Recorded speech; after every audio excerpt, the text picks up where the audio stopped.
नमस्कार दोस्तों, कैसे हैं आप। आशा करती हूँ आप सब भी अच्छे होंगे। अगर आपने अब तक हमारे चैनल को सब्सक्राइब नहीं किया तो सब्सक्राइब कर लें। बिमला जी के घुटनों में तकलीफ़ रहती थी, जिसके कारण वो चल फिर नहीं पाती।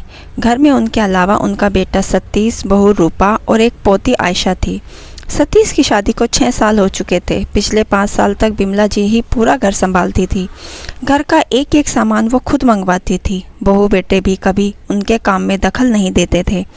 बिमला जी पूरे रौब के साथ घर में रहती थी। सतीश और रूपा पर पूरा कंट्रोल रखती थी।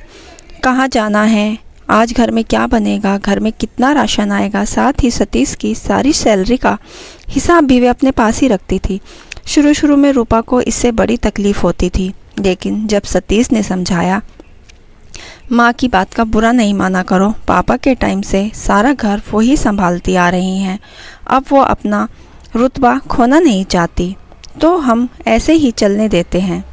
धीरे धीरे रूपा भी इसी रंग में रंग गई। अब उसे अपनी सास से कोई भी प्रॉब्लम नहीं थी।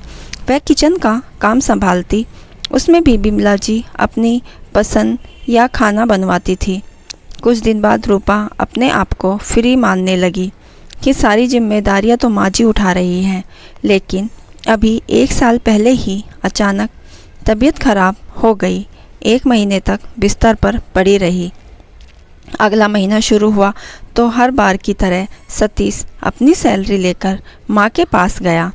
बिमला जी ने बहू को बुलाकर कहा, अब यह तुम रखो, मुझसे अब कुछ नहीं हो पाएगा, इस घर की बागडोर तुम ही संभालो। यह सुनकर रूपा बोली, नहीं माँ जी, सब कुछ आप ही संभालेगी। अब बैठे बैठे बस काम बताती जाइए, हम करते जाएंगे जैसे पहले करते थे। यह सुनकर सतीश को बहुत आश्चर्य हुआ कि कुछ साल पहले तो यह घर की बागडोर संभालने के लिए उससे झगड़ा करती थी, अचानक उसे क्या हो गया। बिमला जी बोली, लेकिन बहू, कल मुझे कुछ हो गया तब भी तो तुम ही संभालोगी। रूपा ने जवाब दिया, नहीं माँ जी, आपको कुछ नहीं होगा, आप ही संभाल रही हैं, आप ही संभालेंगी। उस दिन से बिमला जी का स्वभाव बदल गया। उसने बहू के रूप में बेटी नज़र आने लगी। पहले वो सारा कुछ अपने हाथ से इसलिए रखना चाहती थी कि कहीं मेरे बेटे बहू मेरे ऊपर जुल्म न करने लगे, कहीं बेटा आंखें न बदल ले, कहीं मुझ पर घर से निकाल न दे। रूपा पहले की तरह ही माँ जी की पसंद की सब्जी बनाती, घर का सारा सामान वो खुद लेने जाती, लेकिन आकर एक एक पैसे का हिसाब अपनी सास को देती और बाकी बचे पैसे भी उन्हें दे देती। एक दिन रूपा अपने पीहर गई थी। सतीश अपने ऑफिस जा चुका था। शाम को दोनों वापस आ गए। तब बिमला जी ने दोनों को अपने कमरे में बुलाया। बेटा, मैंने आज वकील को बुलाकर अपनी वसीयत कर दी है। यह घर तेरे नाम कर दिया है और ये तिजोरी की चाबी, जेवर, रुपए, पैसे सब मैं बहू को देना चाहती हूँ। तभी रूपा बोली, माँ जी, इसकी क्या ज़रूरत है, आप ही संभालिए ये सब। बिमला जी बोली, बेटा, मुझे तुम दोनों पर भरोसा नहीं था, जैसे कि आजकल हो रहा है। बुजुर्गों के साथ बुरा सलूक किया जा रहा है। मैं अब उनसे डर गई थी, लेकिन अब मुझे तुम दोनों पर विश्वास है, इसलिए मैं ये सब तुम्हें सौंप देना चाहती हूँ। अगले दिन से रूपा सब कुछ संभालने लगी। बिमला जी निश्चित होकर अपने कमरे में बैठी रहती थी, लेकिन उन्हें यह देखकर और भी आश्चर्य हुआ कि उनकी बहू आज भी उनकी पसंद का खाना उनसे पूछकर बनाती है। अगर दोनों कपड़े खरीदने जाते हैं तो पहले साड़ी अपनी सास के लिए लेकर आती थी। रूपा को अब तक आदत पड़ चुकी थी कि वह सारा काम माँ जी से पूछकर करे। 2 महीने बाद बिमला जी का देहांत हो गया। घर में रोना पीटना मचा था। 13 दिन तक मेहमानों का तांता लगा रहा। 13वीं के बाद सभी धीरे धीरे विदा हो गए। सतीश अपने ऑफिस चले जाता। रूपा और उनकी बेटी दोनों घर में अकेले रह जाते। लेकिन रूपा को कुछ भी ध्यान नहीं रहता। वह कुछ भी काम करने से पहले, जहाँ तक कि खाना बनाने से पहले भी माँ जी के कमरे में पूछ कर जाती उनसे पूछने।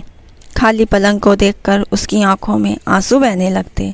एक दिन वो उस कमरे की सफाई कर रही थी, तभी उसे एक खत मिला।